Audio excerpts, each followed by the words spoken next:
आज doctors day है और ये मौका है देश के डॉक्टरों को सलाम करने का, जो अपनी जान की परवाह किए बगैर कोरोना संकट के दौरान अपनी ड्यूटी पर लगातार डटे रहे और मानवता की सेवा करते रहे। डॉक्टर्स डे पर आज दिन भर एबीपी न्यूज के मंच पर देश के बड़े डॉक्टर जमा हो रहे हैं। कोरोना की दूसरी लहर अब कमजोर पड़ती नजर आ रही है, लेकिन इसके साथ ही तीसरी लहर की चिंता भी सता रही है।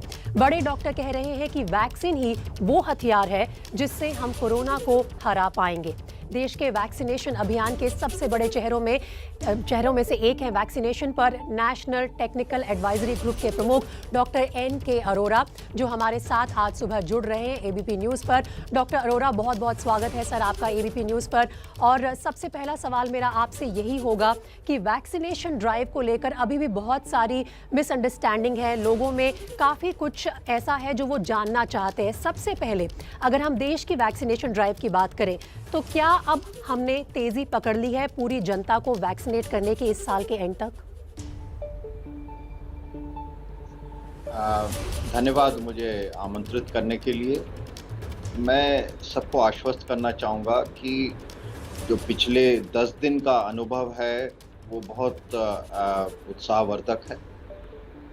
लोगों ने बढ़ चढ़ कर के टीकाकरण में हिस्सा लिया है और इनफैक्ट आज ही आंकड़े देख रहा था मैं कि पिछले जून के महीने में 12 करोड़ लोगों को टीके लगे हैं और ये एक बहुत अच्छी खबर है कि जो हम सुन रहे थे कि लोगों के मन में संशय है, वो ऐसा लगता है कि लोगों के मन में विश्वास बढ़ा है, संशय कम हुआ है और 33 करोड़ लोगों को 33 करोड़ डोजेज़ मिल चुकी हैं, जिसमें करीब 30 करोड़ लोगों को टीके मिल चुके हैं और ये बहुत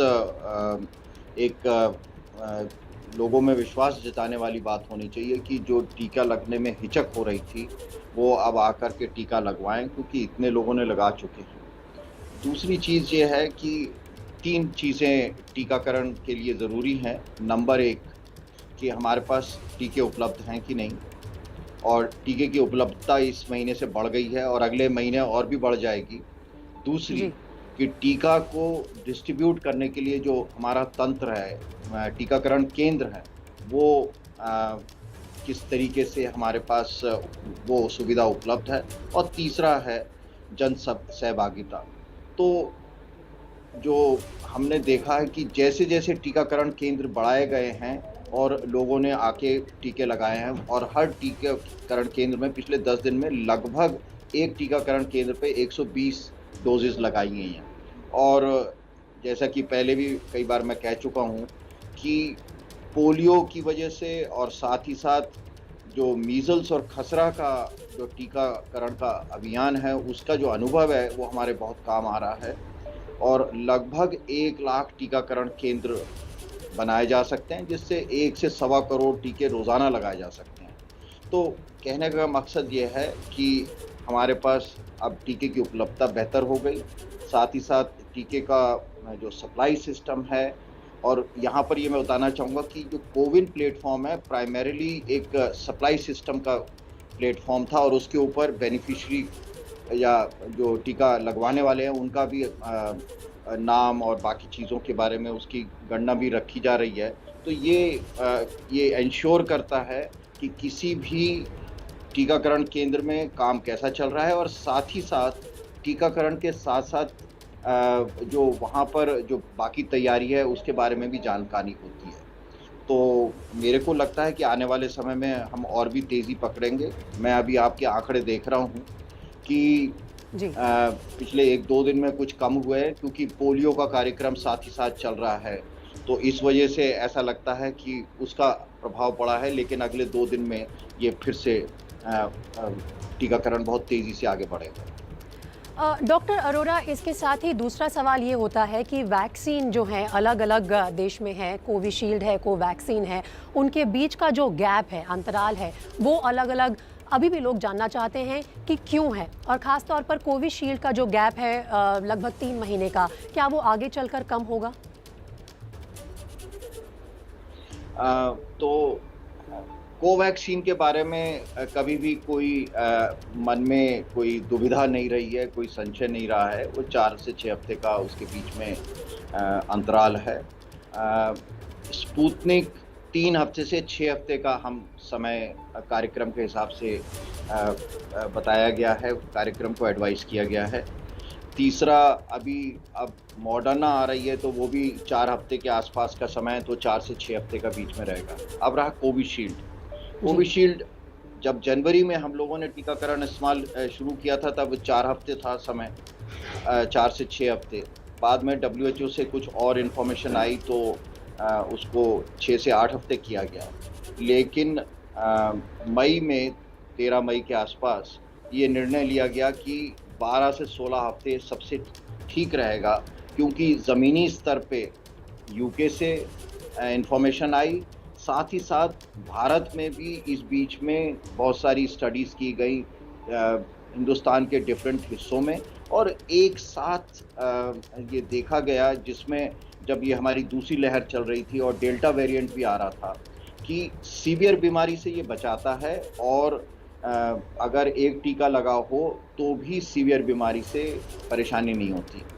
ये कहने के बाद मैं ये कहना चाहूँगा कि ये 12 से 16 का निर्णय जो लिया गया है, उसके बाद यूके से एक और अभी स्टडी आई है, जिसमें अगर पहले और दूसरे टीके में अंतराल लंबा रखा जाए तो एंटीबॉडीज़ ज़्यादा बनती हैं, और ये एक फिर वैज्ञानिक आधार पर जो हमने बनाया है, वो उसको फिर एक तरीके से रिएटरेट करता है, उसको फिर से पक्का करता है।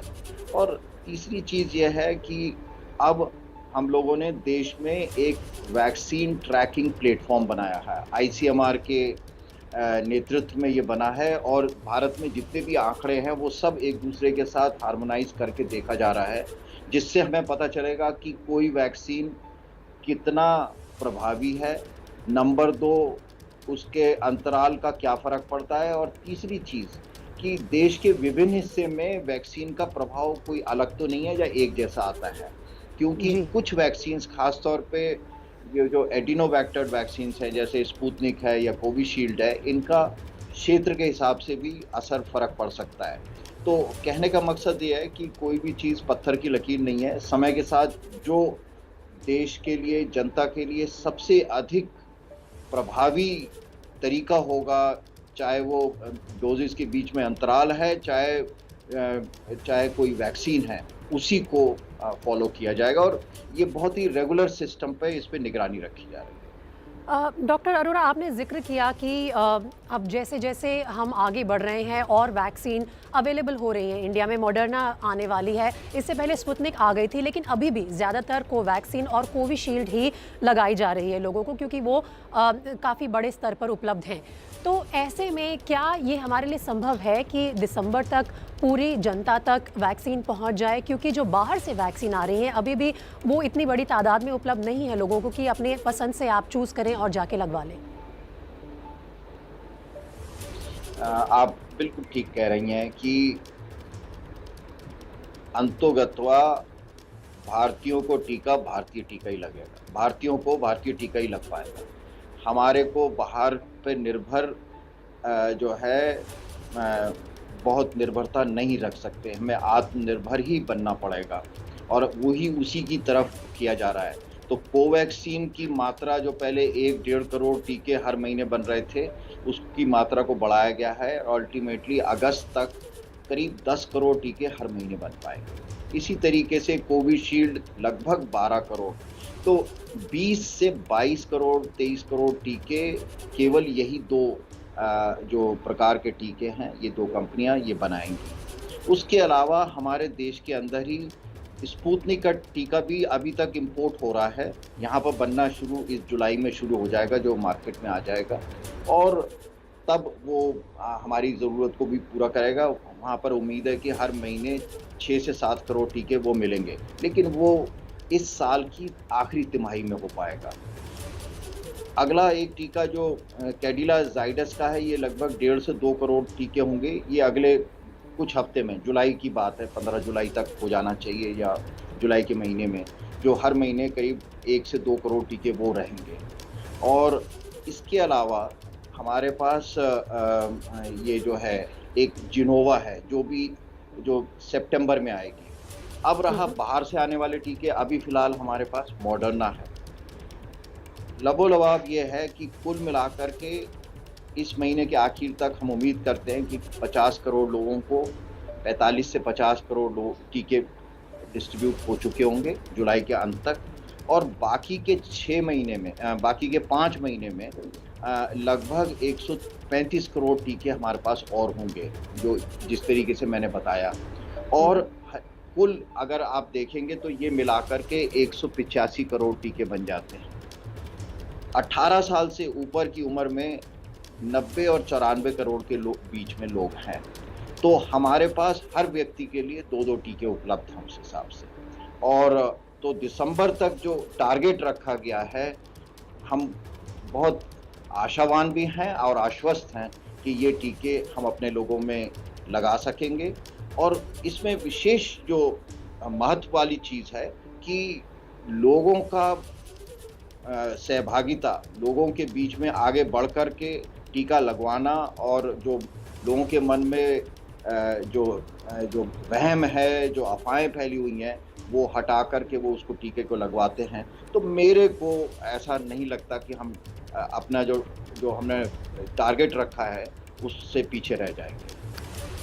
डॉक्टर अरोरा, आपने बात की कि मोटा-मोटी तौर पर भारतीयों को भारतीय टीका ही लगेगा और हम सबको अपने डॉक्टर्स पर, अपने साइंटिस्ट पर गर्व है कि उन्होंने इतने कम समय में ये टीका उपलब्ध करा दिया इतनी बड़ी जनता को। लेकिन अब दिक्कत ये आ रही है कि दूसरे देश जो हैं हमारी वैक्सीन को एक्सेप्ट नहीं कर रहे हैं। जिन लोगों को काम की वजह से या किसी और वजह से बाहर दूसरे देशों में जाना है, वो कोविशील्ड को या कोवैक्सीन को अभी मान्यता क्यों नहीं दे रहे हैं और इसका क्या सोल्यूशन है? ये समय की बात है। ये जो पिछले 24 घंटे की जो घटनाक्रम है, उससे बड़ा क्लियर है कि भारतीय सरकार ने भी थोड़ी-सी अपनी नाराज़गी जताई है। और दूसरा, हमारी अपनी कंपनीज़ को सारे कागज़ जो पूरी जो जिसको कहते हैं दी डॉसियर जो होता है, वो सबमिट करना होता है डिफरेंट रेगुलेटरी अथॉरिटीज़ को। जी। तो उसमें जैसे ही वो करेंगे तो वो हो जाना चाहिए, चाहे वो WHO है, चाहे यूरोपियन मेडिकल एजेंसी है, या कोई भी और एजेंसी है। तो ये अगले 4-6 हफ्ते की बात है। मेरे को लगता है उसमें परेशान होने की कोई ख़ास आवश्यकता नहीं है। तो क्या ये डॉक्यूमेंट्स जमा कराने में इन सभी अथॉरिटीज़ को हमने थोड़ी बहुत देर कर दी क्योंकि बाकी देशों को ऐसी कोई समस्या झेलनी नहीं पड़ी? नहीं, हम लोगों को यहाँ बैठ कर के पता नहीं चल रहा होता।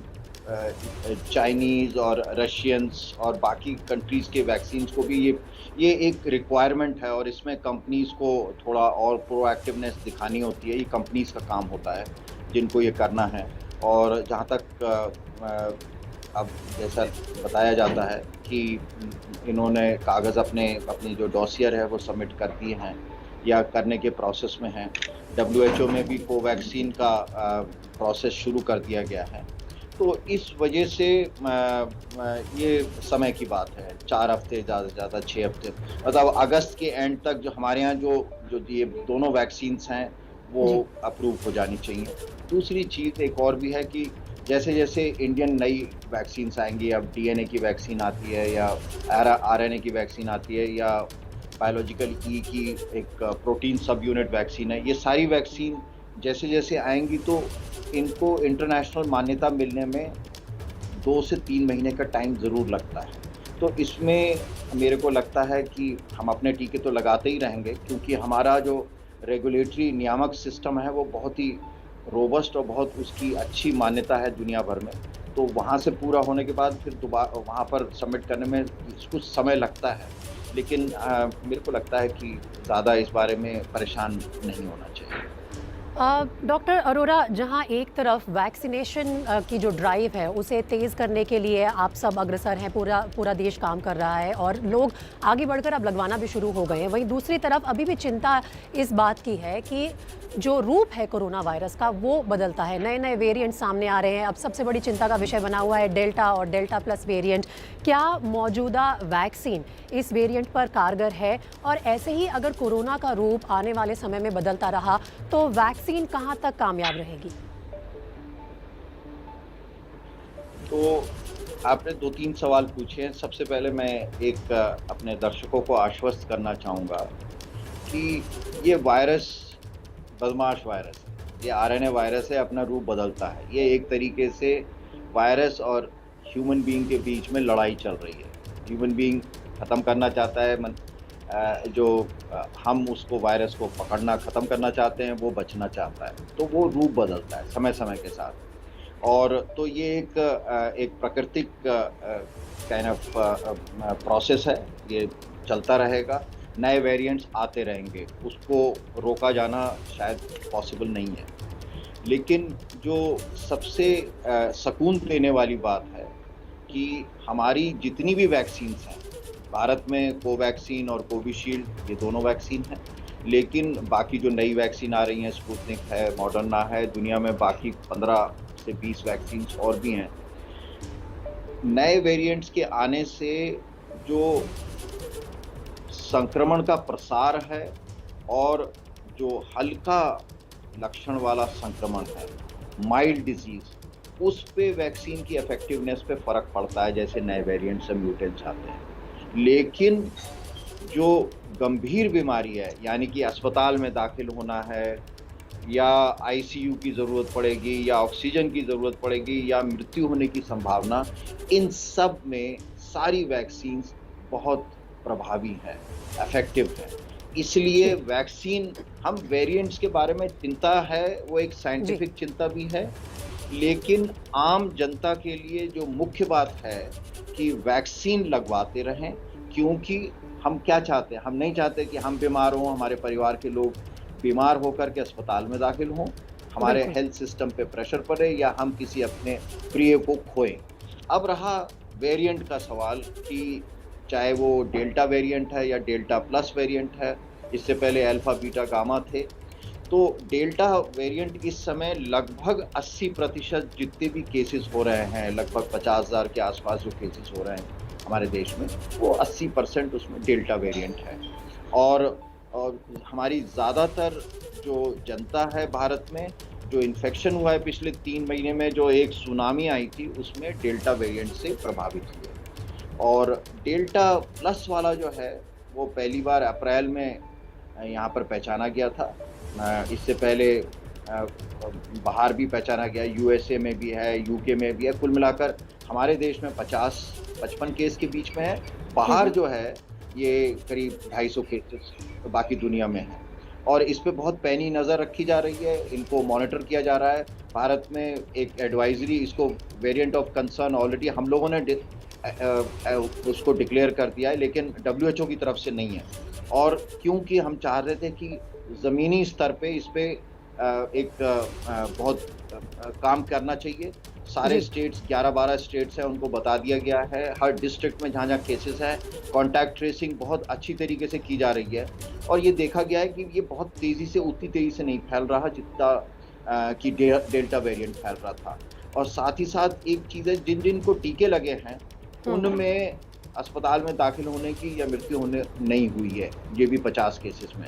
तो ये भी एक सुकून देने वाली बात है, लेकिन अभी इसके बारे में पूरी जान पहचान बनाने की ज़रूरत है। Doctor NK Arora, ABP news पर हमारे साथ जुड़ने के लिए बहुत बहुत धन्यवाद। आज डॉक्टर्स डे भी है, बहुत बहुत शुभकामनाएं आपको डॉक्टर्स डे की। और हम सब की तरफ से हम अपना आभार व्यक्त करना चाहते हैं अपने पूरे देश के डॉक्टर्स को कि उन्होंने इतनी मेहनत से इस कोरोना काल में देश की सेवा की है।